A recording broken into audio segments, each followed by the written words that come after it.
l'inconnu vous offre les fleurs. Vous vous souvenez de cette pub? Moi, je m'en souviens très bien. Et cet inconnu, c'est une chef et c'est une idée de chef.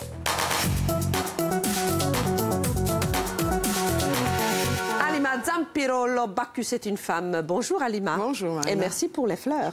C'est donc du faux jasmin. Pourquoi faux? Parce qu'il ne sent pas. Mais les fleurs ressemblent. Hein. C'est très beau, ça va nous servir dans la déco. Voilà.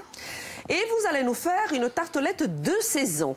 C'est quoi votre idée aujourd'hui? Alors, c'est une tartelette à la rhubarbe, donc avec un petit biscuit à l'intérieur et une crème vanillée Vanillée avec la verveine. Voilà. Avec la verveine. C'est vraiment un gâteau de saison puisque la rhubarbe, on commence un petit peu en avril. Oui. Jusqu'à septembre. Hein. Oui. C'est bien ça, hein. Ça. Donc là, il faut y aller. C'est un légume. C'est un légume. Généreux. On peut le planter chez soi. Ça pousse facilement. Ça pousse très, très bien. Ouais, c'est une bonne idée. Moi, j'adore ça, un peu acide. Cuisine salée, sucrée. Oui, on est d'accord. On peut mettre en accompagnement une petite compotée avec de l'agneau. Ah, bonne idée. Le poisson. Le poisson aussi. Ça se marie bien. Très, très bien. Donc, on va regarder les ingrédients pour cette tartelette. Il y aura 3 étapes dans la préparation du gâteau. On y va, c'est parti. Vous avez déjà préparé un fond de tarte. On en parlera tout à l'heure. Oui. Il nous faut des œufs bio, de la crème liquide, du sucre roux, la rhubarbe, bien sûr, un peu de vanille en gousse, du sucre pour faire le sirop, un peu de gélatine ou de l'agar-agar si l'on veut. Très bien. Et puis quelques fraises pour décorer. Et j'ai préparé aussi un petit baba pour mettre à l'intérieur. Alors, c'est le biscuit baba, ce que les chefs disent pour avoir un peu de mâche dans la bouche. Ça.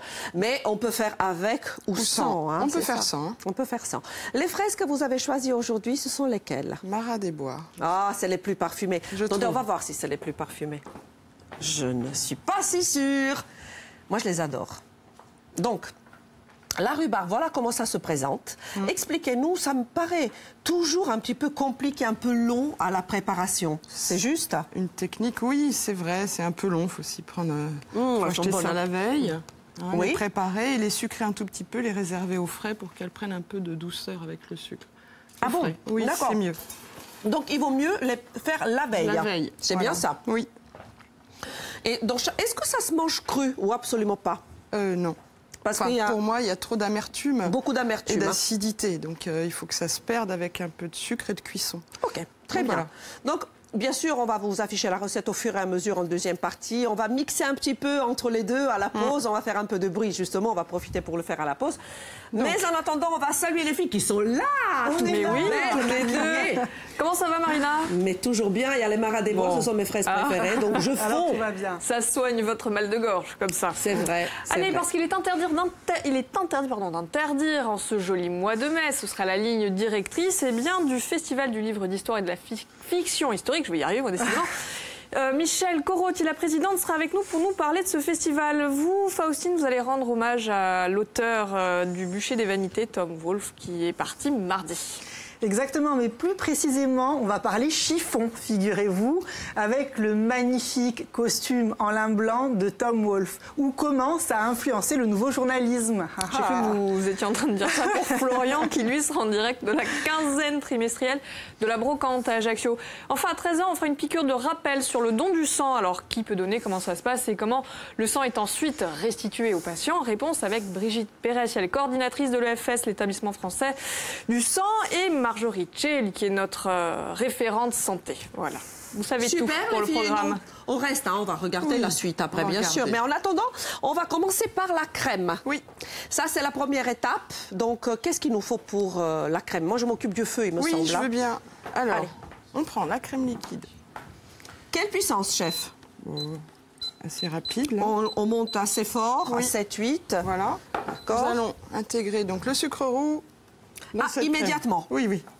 Très bien. Voilà. Donc, les quantités pour la crème, si on peut les afficher, la recette, bon, en fait, je pense qu'il y a 3 palettes dans cette recette. Donc, si... Parfait, voilà, on voit les ingrédients nécessaires pour élaborer cette crème. Donc, il nous faut 180 g de crème liquide, une gousse de vanille pour parfumer, il y aura un zeste de citron, 20 g de sucre cassonade, un peu de pectine ou vite pris. Voilà. C'est ça, hein, on dit vite pris, hein. C'est bien ça. Le vite pris, c'est ce qu'on utilise pour les confitures. Oui. Donc, Et parfois, c'est incorporé dans le sucre voilà. d'office. Là, vous clarifiez donc les blancs. Moi, Voilà. je porte à ébullition la crème avec le sucre roux. Oui. Là, je vais fendre une gousse de vanille. D'accord, on vous regarde faire le geste, c'est toujours intéressant. Comment récupérer les petites graines de vanille Donc, au cœur de cette gousse? Oh, ça va vite ici. Hein. ouais, on va baisser un peu. Je surveille, vous inquiétez pas. Je mélange ou pas pour que ça, Oui, je veux bien. pour que ça accroche pas, parce que ça accroche très vite. Voilà. Donc on coupe en douceur. En doué.